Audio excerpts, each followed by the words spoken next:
एक बार मजनू को किसी ने देखा कि एक कुत्ते के पांव चूम रहा है। उसने पूछा, ए मजनू, तुम ऐसा क्यों कर रहे हो?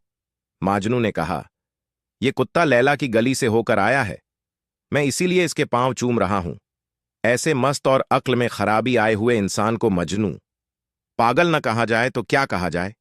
किसी फारसी शायर ने यही बात शेर में कही है, मैं लैला के घर की दीवारों का तवाफ करता हूं, कभी ये दीवार चूमता हूं, कभी वो दीवार चूमता हूं। और दरअसल इन घरों की मोहब्बत मेरे दिल पर नहीं छा गई, बल्कि उसकी मोहब्बत जो इन घरों में रहने वाली है। एक दफा शहर के हाकिम ने सोचा कि लैला को देखना चाहिए कि मजनू और उसकी मोहब्बत के अफसाने हर एक की जबान पर हैं। जब सिपाहियों ने लैला को पेश किया तो हाकिम हैरान रह गया कि एक आम सी लड़की थी, न शक्ल न रंग न रूप था। उसने लैला से कहा, तू दूसरी हसीनाओं से ज्यादा बेहतर नहीं है। लैला कहने लगी, खामोश रह क्योंकि तू मजनू नहीं है। लैला को देखिए। मगर मजनू की नजर से एक बादशाह ने लैला के बारे में सुना कि मजनू उसकी मोहब्बत में दीवाना बन चुका है। उसके दिल में ख्याल पैदा हुआ कि मैं लैला को देखूं तो सही। जब उसने देखा तो उसका रंग काला था और शक्त भद्दी थी। वो इतनी काली थी कि उसके माँ बाप ने लैल रात जैसी काली होने की वजह से उसको लैला काली का नाम दिया। एक बादशाह जिसकी कई बीवियां थीं, लैला के बारे में बादशाह का ख्याल था कि वो बड़ी नाजनीन और परी जैसे चेहरे की होगी। मगर जब उसने लैला को देखा तो उससे कहा, तू दूसरी औरतों से ज्यादा खूबसूरत नहीं है।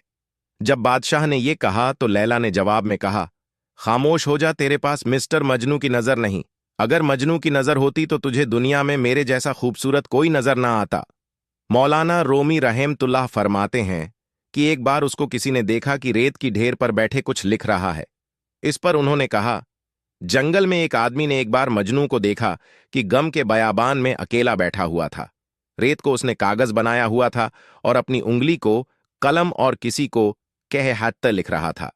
उसने पूछा कि मजनू शैदा, तू क्या लिख रहा है? तू किसके नाम ये हाथ लिख रहा है?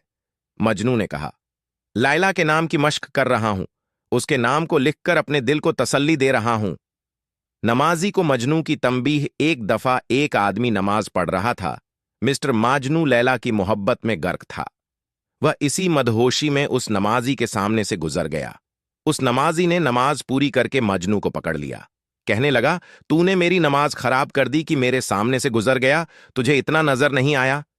मुस्लिम लड्ढका और ईसाई लड्ढकी की मोहब्बत। उसने कहा कि खुदा के बंदे, मैं मखलूक की मोहब्बत में गिरफ्तार हूं। मगर वो मोहब्बत इतनी हावी हुई कि मुझे पता न चला कि मैं किसी के सामने से गुजर रहा हूं और तू खालिक की मोहब्बत में गिरफ्तार है कि नमाज पढ़ रहा था। तुझे अपने सामने से जाने वालों का पता चल रहा था।